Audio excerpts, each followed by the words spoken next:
Hello, this is Matt on the Moon Lambeau channel. By now, I'm sure most of you have heard that fact of discovery in the SEC versus Ripple case has been extended an additional 41 days, which it'll now end February 28th. But in terms of the actual finality of this court case, according to attorney Jeremy Hogan, who of course runs the very popular YouTube channel Legal Briefs, attorney Jeremy Hogan says that even so, you might not see the end of this case until September of this year, another 9 months out potentially. Which isn't to say it couldn't end sooner, there could be settlement, but if you're talking about full adjudication here, yeah, August to September is what he's saying makes sense. So I'm going to share with you the specifics there.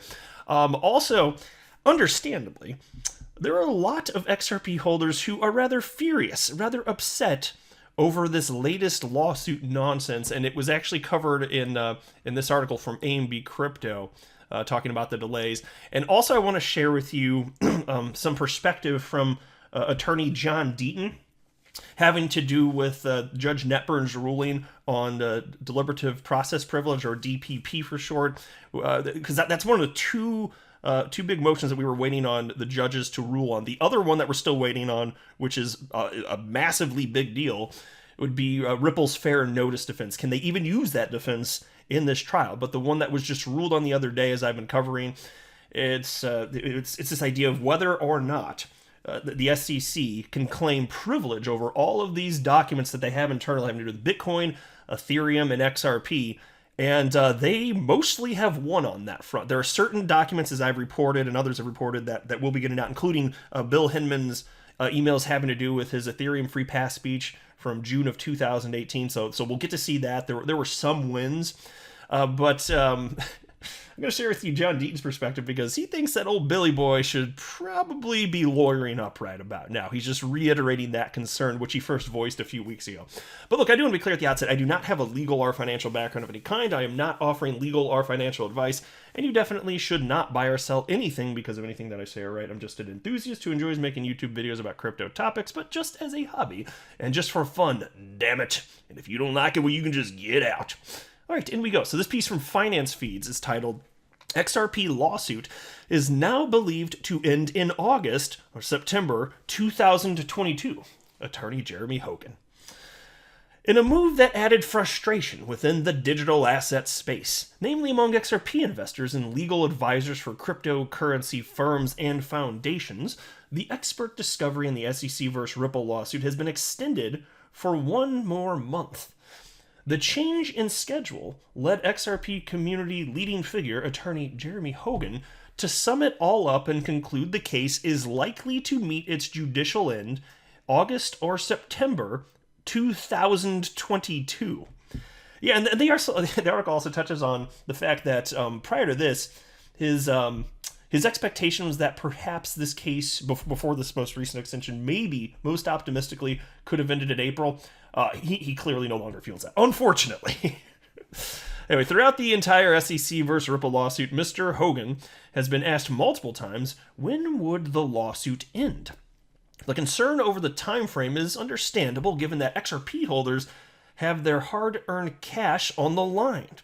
In his first prediction, the lawsuit would end about now. I don't see the case being decided at summary judgment until early 2022, maybe January, Hogan said in June 2021. Yeah, my how things have changed, right? Later that year, he updated his predictions amid two extensions in fact discovery, one requested by the SEC alone and the other filed in a joint motion. So all of this is in fact, so think about this. 3 freaking delays. 3 delays. Oh good. This is exactly what XRP holders need and want. Piece continues. Until now, Jeremy Hogan defended the idea that April could dictate the outcome of the lawsuit and free XRP holders from their frozen assets in US-based trading platforms. Judge Sarah Netburn, however, has granted a new joint motion to extend expert discovery by a month due to the rapid spread of C19 variant Omicron and other personal matters. Since Ripple agreed to the extension, the likelihood of the judge rejecting the motion was null. Expert discovery is now scheduled to end on February 20th, 2022. And so, look, I don't blame any of you that are upset that Ripple was all on board with this extension. I've made my perspective clear, and I'll just mention it again here for those of you that missed it, just my humble opinion. I don't mind this. I legitimately, not that I want the case to go longer, but the rationale, apparently, this is the inside scoop, apparently, it's because Ripple doesn't believe that, as far as these expert depositions go, that they would be nearly as effective over a Zoom call. Because if you just did Zoom calls, yeah, you don't need to extend any of this out. But if you want to do these depositions in person, you do need to extend it as a result of this. That's the deal. There are too many hiccups with people getting sick and this and that, and so they couldn't actually question the specific individuals, the expert individuals here. And so if that's the case, look, and you could say, look, then it would equally help the SEC. I'm like, I'm not so sure, because here's the deal. Like, I firmly believe that the vast majority, the overwhelming majority of the facts of this case are good for Ripple and not good for the SEC. So, the impact of Team Ripple, their legal team, getting to in person ask these questions that's more important than the SEC getting to. And the SEC wants it too. The SEC does want it too. They want to be able to question the expert witnesses in person. But I still think it's probably going to be better for Ripple, because if the facts get out, and you're more likely to get the facts out in person, assuming what Ripple says is correct and that they think they'll be more productive, more effective in person, well, then there you go. This would be a win for Ripple. So if it results in that, and it's what they're seemingly claiming, fine. Not that I want it to go out, but that's just the way I'm looking at it, and I respect anybody's opinion who feels differently, because I get it. We want this thing over, but I want it done right. That's where I'm coming from. That's all I'm saying on this. And then there was also this, because obviously people are quite unhappy here. This is a piece from AMB Crypto now that I cited. Not surprisingly, many in the XRP community who were disappointed or angry struggled to hide their feelings. I wouldn't say they're struggling. I think they wanted to voice their opinion. Rightfully so, too, by the way.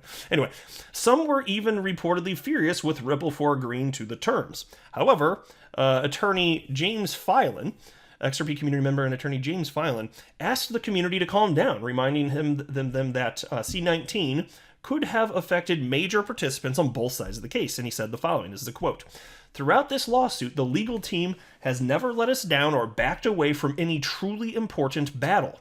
This will take time, and we have to have patience and not turn on each other or the Ripple team. The SEC would love to see us turn on each other. Don't give them that."